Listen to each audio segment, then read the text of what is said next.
بسم اللہ الرحمن الرحیم۔ 6 کلاس کے پیارے بچوں، السلام علیکم ورحمۃ اللہ۔ کل جو ہم نے نظم پڑھی تھی ہندو مسلمان، آج اس کے سوال کر رہے ہیں۔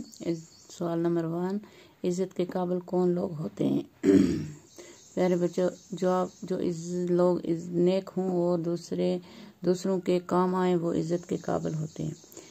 کوسچن نمبر 2، ہندو مسلمان میں تفریق کیوں نہیں ہونی چاہیے؟ جواب، ہندو مسلمان ایک ہی ملک میں رہتے ہیں، ایک دوسرے کے ہمسائے بھی ہیں، اس لیے مل جل کے رہنا ہی انسانیت ہے۔ سوال نمبر 3، ہندو مسلمان پرانی قومیں ہیں، اس کا کیا مطلب ہے؟ جواب، ہندو اور مسلمان بابا آدم سے 2 قومیں چلی آ رہی ہیں، اس لیے بہت پرانی قومیں ہیں۔ سوال نمبر 4، اچھے انسان کی کیا پہچان ہے؟ جواب، اچھے انسان نیک اور اچھی خصلت اور اچھے عادات اچھی اخلاق کے مالک ہوتے ہیں۔